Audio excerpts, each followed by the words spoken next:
Hello students. पिछले lecture में हमने क्षितिज भाग 1 के पाठ 12 कैदी और कोकिला के कविता के सरलार शब्दार्थ के बारे में जाना। अब हम उससे आगे करेंगे। पिछली लेक्चर में हमने जाना कि कवि कहता है कि ये मेरे हाथ पैरों में जो बेड़ियां जंजीरों का गहना डाला हुआ है, ये मेरी हथकड़ियां नहीं है, ये ब्रिटिश राज में गहना है। और जंजीरों को गहना हथकड़ी और बेड़ियों को कहा गया है। दूसरा कि खाली करता हूँ ब्रिटिश अकड़ का कुआं का मतलब ये है कि अंग्रेज कवि तथा अन्य स्वतंत्रता सेनानियों को यातनाएं देते थे। उनका मनोबल तोड़ने के लिए इन्हें बैलों की तरह कुएं से पानी खींचने जैसे कठोर कार्य करवाते थे। इसे इन सेनानियों ने अंग्रेजों की अकड़ तोड़ने का काम समझकर किया। अब हम आगे देखते हैं।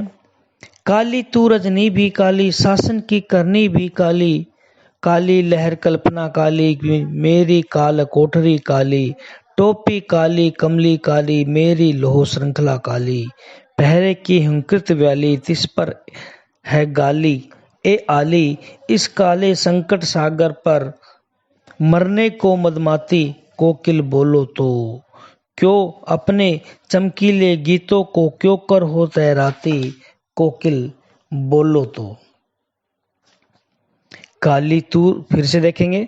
काली तू रजनी भी काली, शासन की करनी भी काली, काली लहर कल्पना काली, मेरी काल कोठरी काली, टोपी काली कमली काली, मेरी लोह श्रृंखला काली, पहरे की हुंकृति की व्याली, तिस पर ए गाली, तिस पर है गाली ए आली, इस काले संकट सागर पर मरने को मदमाती कोकिल बोलो तो, अपने चमकीले गीतों को क्यों कर हो तैराती कोकिल बोलो तो। इन पंक्तियों में कवि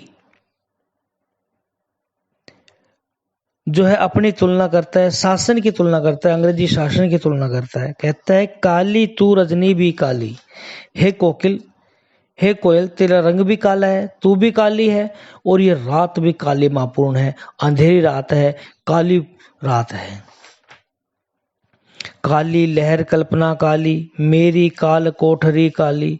अंग्रेजी सरकार के कारनामे भी अच्छे नहीं है। अंग्रेजी सरकार के जो कार्य हैं, कारनामे हैं, वे भी अच्छे नहीं है, वो भी काले कारनामे हैं। देश में अंग्रेजों के प्रति जो लहर उठ रही है, वह भी काली है। यहाँ रजनी का मतलब रात हो जाएगा।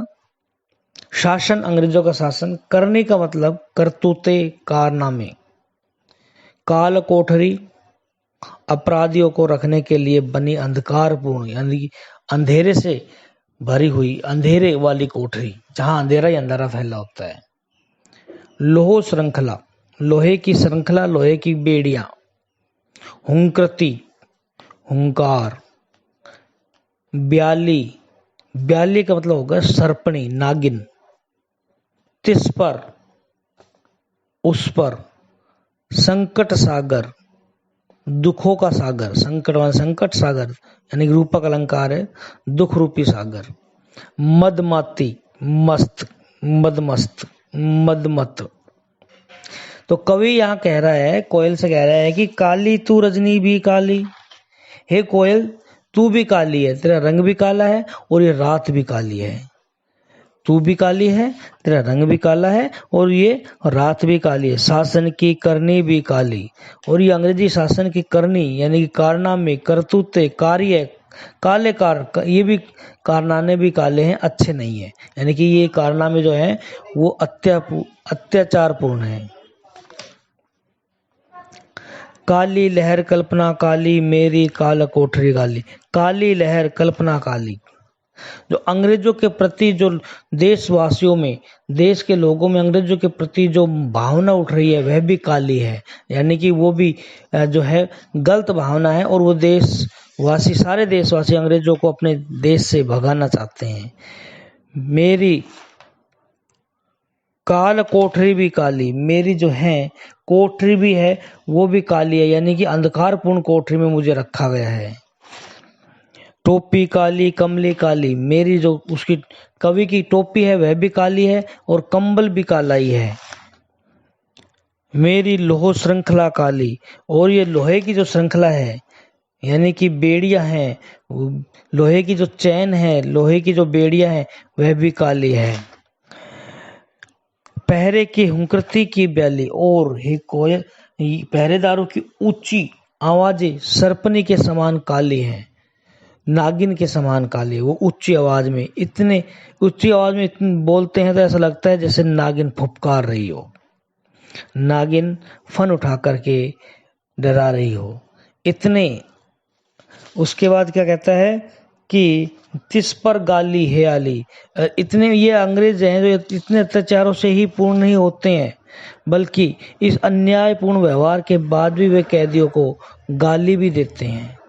तिस पर ए गाली, तिस पर गाली ए आली, और इतने बुरे व्यवहार करने के बाद भी वे कैदियों को गाली देते हैं। हे कोयल, ऐसे में इस काले संकट सागर पर मरने को मदमाती, ऐसे देश में फैले हुए संकट रूपी सागर में तू मरने को क्यों मदमाती, मदमस्त क्यों हो रही है? तू मरने के लिए पागल क्यों हो रही है? तूने मरने के लिए अपने मन में क्यों ठाना है? तू मरने के लिए ठान कर क्यों आई है? तू आजादी की भावना, तू मरने को है मदमाती, अपने चमकीले गीतों को क्यों कर हो तैराती। तो चमकीले गीत का मतलब है आजादी की भावना जगाने वाले गीत, आजादी, स्वतंत्रता, आजादी की प्रेरणा देने वाले गीतों को तू विषम परिस्थितियों में, ऐसी परिस्थितियों में, ऐसी जो चारों तरफ अंग्रेजों का पहरा है, अंग्रेजों के अत्याचार हैं, ऐसी परिस्थितियों में भी तू कैसे गा लेती है, कैसे गा रही है? कोयल कुछ तो बताओ, कुछ तो बोलो। यहाँ क्या है कि काले संकट सागर का मतलब होता है जेल के बाहर अंग्रेज देशवासियों पर तरह तरह के अत्याचार कर रहे हैं, तथा जेल के अंदर स्वतंत्रता सेनानियों को भी विभिन्न प्रकार की यातनाएं दी जा रही है। ऐसे में पूरे देश का वातावरण जो है संकटमय हो गया है और इस संकट का अंत भी दिखाई नहीं देता है। एक बार फिर से देखेंगे। काली तू रजनी भी काली, शासन की करनी भी काली। कवि कहता है कि हे कोयल, तू भी काली है, यानी तेरा रंग भी काला है और ये रात भी काली है, काली माम में अंधेरी रात है। शासन की करनी भी काली, और अंग्रेजी शासन की करनी यानी कारनामे भी काले हैं, यानी कि वो अत्याचारपूर्ण कारनामे हैं, अन्यायपूर्ण कार्य करते हैं। काली लहर कल्पना काली, मेरी काल कोठरी भी काली। काली लहर है यानी कि देशवासियों के मन में अंग्रेजों के प्रति उठने वाली भावना भी काली है, यानी कि बुरी भावनाएं हैं। और मेरी काल कोठरी काली, मैं जो जिस काल कोठरी में रह रहा हूँ, जिस जेल में जिस कोठरी में रह रहा हूँ वह भी काली है, यानी कि अंधकारपूर्ण है, अंधेरे से भरी हुई है। टोपी काली कमली काली, मुझे जो यहाँ टोपी और कंबल मिले हुए हैं उनका रंग भी काला है। मेरी लोह श्रृंखला भी काली और मेरी बेड़ियों का रंग भी काला है। पहरे की हुंकरती ब्याली, और ये सब होने के बाद भी जो पहरेदारों की जो आवाज है, चीखने की आवाजें हैं, वो सरपने के समान, हुंकार, पहरों की हुंकार जो है वो ब्याली सरपनी के समान काली है, फुफकारने वाली है, डराने वाली है। पहरे की हुंक तिस पर है गाली ए आली, और पहरेदार जो हैं, अंग्रेज जो हैं, वो इतना ही नहीं बल्कि कैदियों को गाली भी देते हैं, यानी कि इतना सब अत्याचार करने के बाद भी, इतने अन्याय करने के बाद भी वो कैदियों को गाली देते हैं। हे कोयल, देश में फैले संकट इस काले संकट सागर पर मरने को मदमाती, देश में फैले हुए संकट रूपी सागर में मरने के लिए तू क्यों आई है? यहाँ पर ठान कर मरने की बात, मरने के लिए तू पागल क्यों हो रही है? और उसके बाद अपने चमकीले गीतों को क्यों कर हो तैराती, ऐसे संकट के सागर में, विषम परिस्थितियों में, ऐसे अत्याचार अन्यायपूर्ण व्यवहार में भी, अंग्रेजों के व्यवहार में भी तू अपने आजादी की भावना से भरे हुए गीत देश के लोगों के बीच में कैसे गा लेती है तू, यानी कि देशभक्ति की भावना कैसे जगा देती है। कोकिल कुछ तो बोलो, कोकिल कुछ तो बताओ कि तुम ऐसे क्या कर लेती हो। शासन की करनी भी है काली, इससे मतलब है कि अंग्रेजों द्वारा भारतीयों पर अत्याचार एवं उनके साथ बर्बरतापूर्ण यानी कि बुरा व्यवहार किया जाता था। काली शब्द की पुनरावृत्ति से वातावरण पर क्या प्रभाव पड़ा? काली शब्द की पुनरावृत्ति से वातावरण की भयानकता और भी अधिक बढ़ गई है।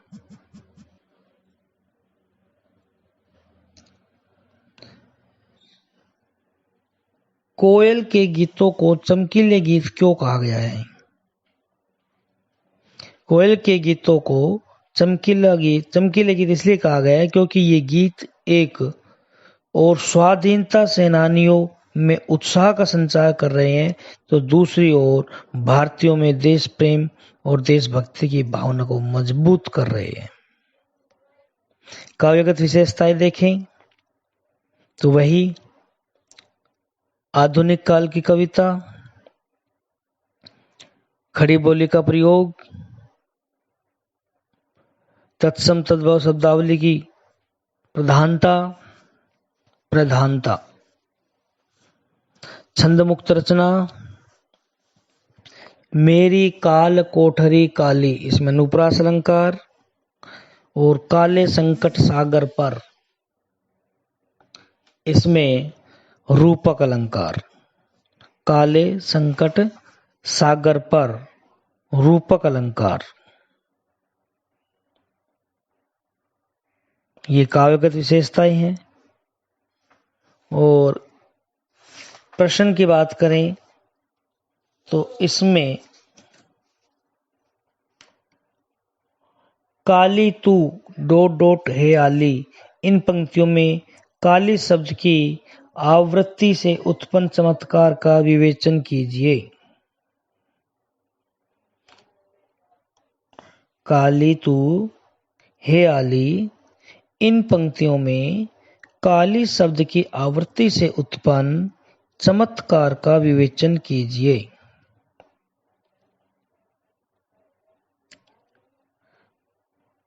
इसमें एक ही है प्रश्न है। अगला प्रश्न जो बचा है काव्य सौंदर्य का, वो अगले हिस्से में करवाएंगे, अगले लेक्चर में बताएंगे। तो आज के लिए इतना ही। अगले लेक्चर तक के लिए खुश रहिए, मस्त रहिए, स्वस्थ रहिए। धन्यवाद।